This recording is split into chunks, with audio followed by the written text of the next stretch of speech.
Hi. No. We're gonna go on a nice little drive. Why are you doing this? I didn't force you to stop. You pulled over and invited me in. Where are you taking me? For the motel down the road. Our story starts with Mallory, a woman on the run from her own wedding. Instead of flying to her fiancé, she's driving, deliberately taking the longest route possible.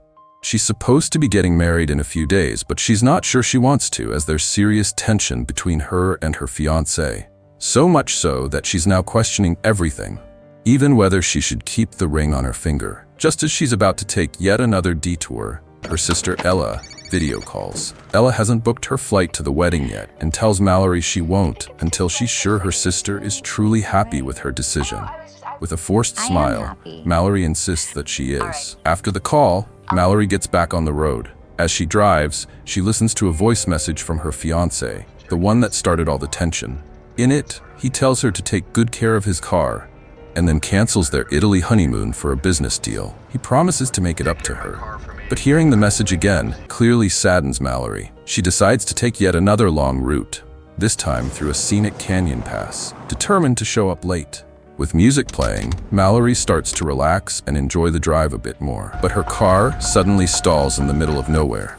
She tries to restart it, but the engine won't turn over. As she wipes an oil stain from her hand, she makes a final decision, taking off her engagement ring and tossing it into the glove box. Realizing she is completely stuck with no cell service, Mallory sits in the car, searching through it to pass the time until someone drives by. She's disappointed to find a collection of her boyfriend's inappropriate movies. As she angrily opens an energy drink, the can bursts, ruining her shirt.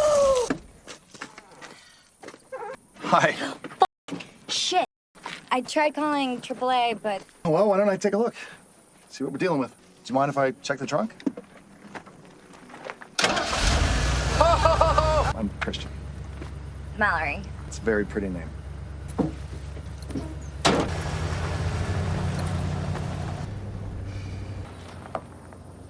Sure about this? I'd have felt guilty. Besides, you seem nice enough. You don't know me that well yet. I'll take my chances. Out of pure kindness, Mallory decides to give Christian a lift to the nearest highway. As they start talking, Mallory begins to relax. Christian puts on the same breakup song she was listening to earlier. They discover they have a shared taste in music. Christian's a total gentleman, speaking to Mallory with a smooth charm that quickly shows her he's a decent guy. He makes her feel safe enough to open up.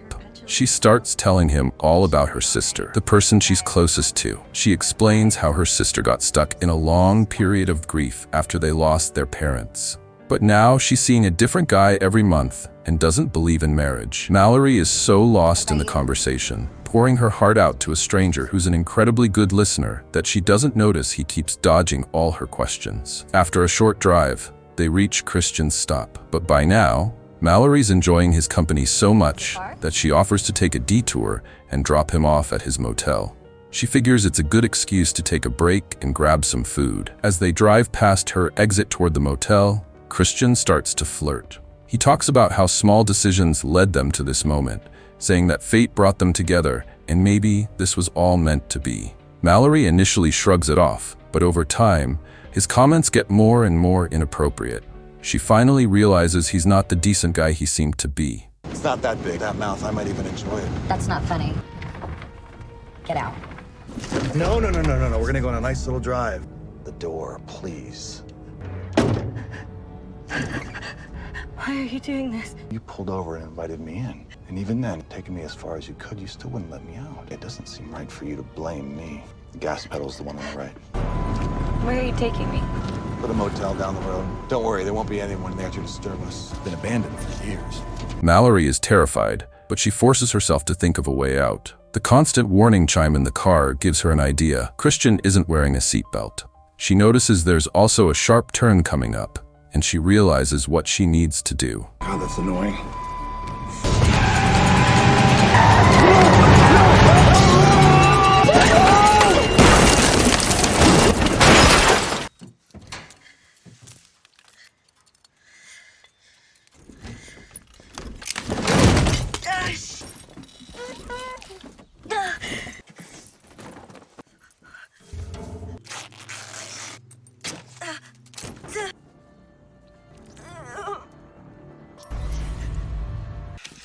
Nice knowing you, Mallory. You're on your own now. Please, please, please, please don't. With Christian gone, Mallory screams for help, but the car is in a gorge far from the road, out of sight and earshot of anyone who might pass by. A small stream flows nearby, and the rising water could make her situation even worse. Soon, night falls, and as the temperature begins to drop, she desperately kicks at the door, hoping to free her trapped leg. But the door is wedged tight against a tree stump. She turns on the car's heater, and soon starts to hear the terrifying sounds of a wild animal circling the car, trying to get in. She turns off the headlights to avoid attracting it. When morning finally arrives, Mallory wakes up to find her body covered by a swarm of ants. After shaking them off, she takes a small sip of water from a bottle she found, making sure to save some, since she has no idea how long she's going to be stuck. Hours pass as Mallory frantically searches the car for anything she can use to escape. She finds Christian's wallet and his ID card inside, but nothing else that can help her. On the second night, she uses the lessons learned from the previous night to survive until morning. She examines her leg and is relieved to see the bleeding has stopped, thanks to the pressure from where it's wedged. Her relief is short-lived, however, because suddenly, Christian reappears. Found a cabin a few miles downriver, family place.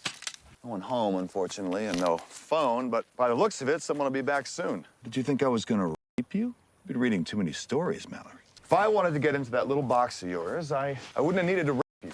You were there, following me into a motel room. I need water and food. What do you want? A story. About what? How about the first time you got if you'd rather not. Wait. His name is Theo. Where did you meet this Theo? On vacation. What did he do to you? What do you think? Everything. And you liked it? Did he make you How many times? A lot. You still think about him? Yes. Do you touch? Yes. No, you don't. Furious that Mallory was answering his questions with stories she heard from her sister, Ella, Christian storms off, taking the food and water with him. He leaves her to face a third night, trapped upside down in the car. Using a pen and paper she found, Mallory prepares for the worst.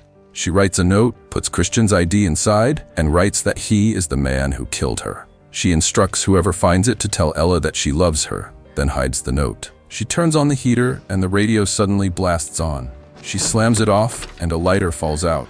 Using the lighter, she burns some papers and anything else she can find to stay a little warmer. She eventually dozes off, only to be woken by a group of rats trying to get to her. Terrified, she fights them off, managing to kill one with her car keys. She's exhausted from the struggle, and it's been 3 days since she last ate. Out of pure desperation, using sharp sticks, she prepares the rat, cooks it over her fire, and eats it. It's not a 5-star meal, but Mallory is too hungry to care. After a few bites, however, she feels disgusted and throws the rest away. She's finally able to sleep, only to be woken by the buzzing sound of her phone ringing. It's just out of reach, but with some effort, she manages to grab it. Before she can even breathe a sigh of relief at the prospect of being saved, Christian returns. Mallory quickly hides the phone. He tells her that the family who lives in the cabin he found has returned. You see, I was doing a little work, fixing that sign you hit, making sure no one else would accidentally end up down here. Might be there's something you can use.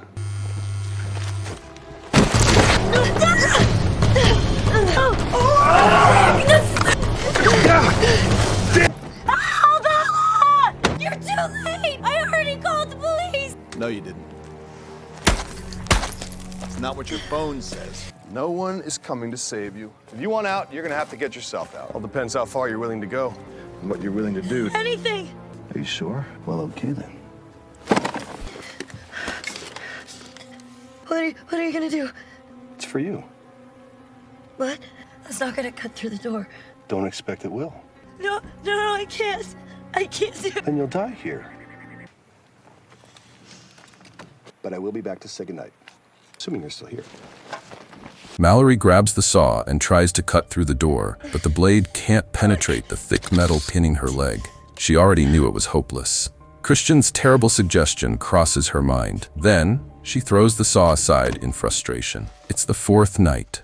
and Mallory is terribly thirsty. She tries drinking her own urine, but luckily it starts raining heavily, and she's able to catch water in the plastic bag from her wedding dress. However, a report on the radio says the rain is actually a severe storm. Some roads have already flooded, forcing cars onto alternate routes. Realizing she's stuck in a gorge that could soon flood, she starts screaming for help and blaring the car horn. She believes the road above might now be one of those alternate routes and that someone might hear her. Shortly afterward, a car stops near the gorge, but it turns out to be Christian. Mallory hears him calling out to her and quickly uses the rat's blood to pretend she's dead, as if she tried to cut her own leg off and failed. Christian is shocked that she went through with it and moves closer to check if she's still alive. The moment he gets near, he notices the rat blood on Mallory's leg. Before he can react, Mallory lunges at him with his own knife. What are you smiling at? Car key. I suppose you think you're pretty clever? There's nobody up there. The road's abandoned. That's not what I heard!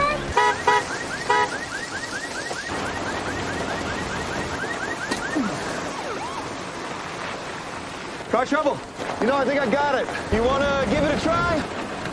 Something the matter? Would you believe I locked my keys inside? Hey, you think you can give me a ride? There's a spare set in the cabin downriver. The Goldman place. Yeah, you know Bill and Sue? Sure, yeah, hop in. I'll take you. All right.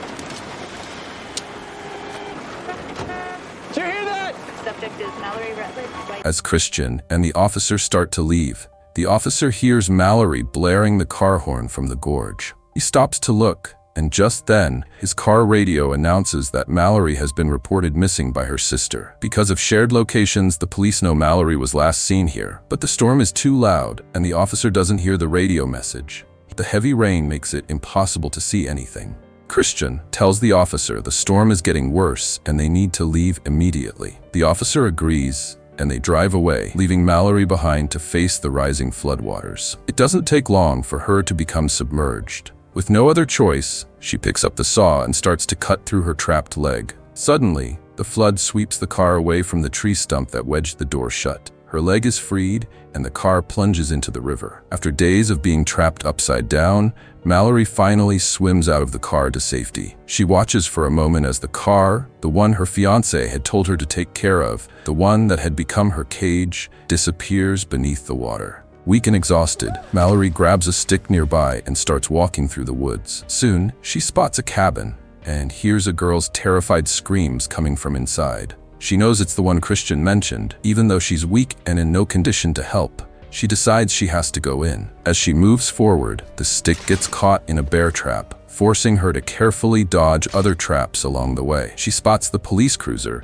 hidden under a tarp with its radio smashed. Looking through a window, she sees a young girl tied up and screaming. Through another window, she sees Christian attacking the police officer, giving him the same twisted speech he gave to her. He rants about how people invite him into their lives without thinking about the consequences, and that it's his job to show them their choices matter. He then kills the officer. Christian goes upstairs to take a call from a stranded woman, his next potential victim. While pretending to be the officer, Mallory seizes the chance to slip inside. She discovers Christian has murdered the entire family, leaving only the young girl alive. Mallory grabs the officer's gun and creeps into the girl's room to untie her. But she's forced to hide behind the door when Christian, now wearing the officer's uniform, enters to check on the girl. Mallory jumps out and points the gun at him. She fires but misses as he lunges at her. A struggle breaks out, and the girl manages to free herself. Mallory yells at her to run, then breaks free from Christian's grip and runs as well.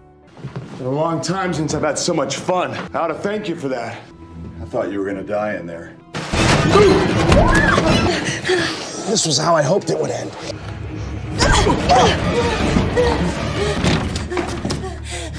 Christian goes outside to search for them, giving Mallory the opportunity to sneak up behind him and push him off the balcony. His foot gets caught in one of the bear traps.